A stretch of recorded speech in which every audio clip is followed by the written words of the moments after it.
And staying on police affairs, protests organized around NSAS, the mass action calling for a complete ban of the Special Anti-Robbery Squad SARS of the Nigerian Police Force rocked cities across Nigeria in October.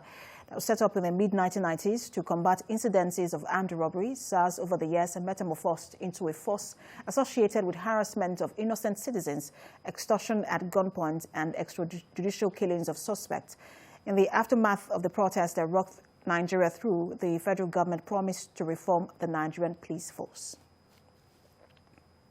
And joining me now to discuss this issue further is a public affairs analyst, Gabriel Nwambu. Good to have you join us, Gabriel Nwambu. Now, let's look at what has happened so far since we saw the hijack of the NSAS protest. The federal government did promise that they were going to reform the Nigerian police. We've seen an increment in the budget for the Ministry of Police Affairs. Talk to us about whether you think we're heading in the right direction when it comes to police reforms. Yes, thank you so much for having me. I would state very clearly that following the aftermath of the NSAS movement, the government has clearly spoken that it is going to implement the 5-point agenda of the demands of the youth following the NSAS movement. And from what we're seeing on ground right now, the government has shown to be responsive and responsible to the yearnings and aspirations of Nigerian citizens. They have commenced action because some of these things need legislation to be able to reflect, on the way people will see it in the outward. It requires budgetary allocations. It requires legislation. It requires a follow-up. Do not also forget that the police is made up of what I can call a 3-tier.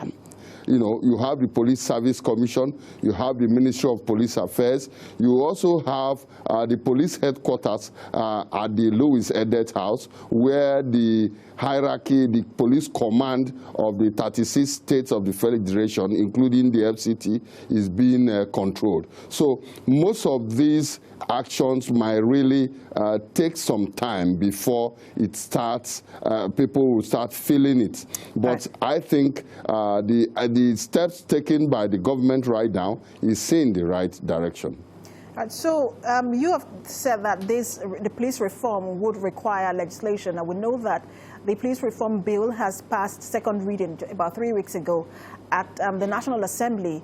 Talk to us, because what Nigerians want, the reflection of police reforms is in relations between the police and the civil society. So talk to us about what you think should be included in that bill to ensure a better relations between Nigerians and the police force.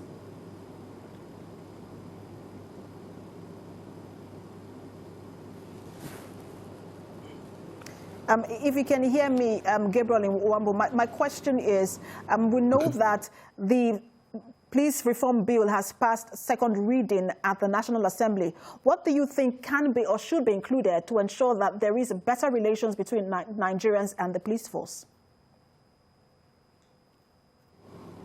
Well, thank you so much. You see, the police in Nigeria are persons that were trained under some strained atmosphere. If you go to the police colleges we have in Nigeria, in fact, you will weep. You cannot even rear your pigs. Pigs are known to be dirty animals, but you cannot rear your pigs in such environments. You see, this is the output. This is what the environment these policemen are being trained. If you go to their barracks, it is so deteriorating.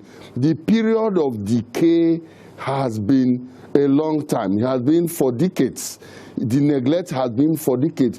Do not also forget that the monumental corruption we have in the police pension is no longer in news. We know that there are some persons who have held the entire police force hostage And because of that, it is difficult, to get the output required from this Nigerian police. Do not also forget, recall also, that when the Nigerian police goes abroad for peacekeeping, for international programs, they perform creditably well. In fact, they are ranked as one of the best in the world when they are outside the country. So why is it that when they are in Nigeria, they do not perform optimally? There is a lacuna, there is a gap, there is a disconnect between what is real.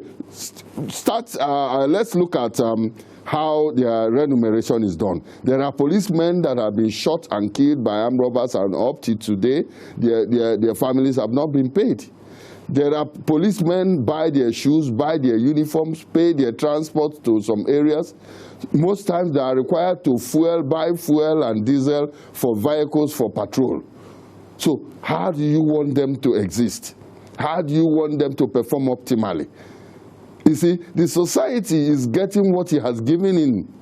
So the entire reform has to be total. It has to be all-encompassing so that we'll get the real optimum result as required by Nigerians. All right, absolutely. We'll continue to monitor all of this and see how better inputs will lead to better outputs, according to you. Public Affairs Analyst Gabriel Nwambu, thanks for talking to us. Thanks for having me.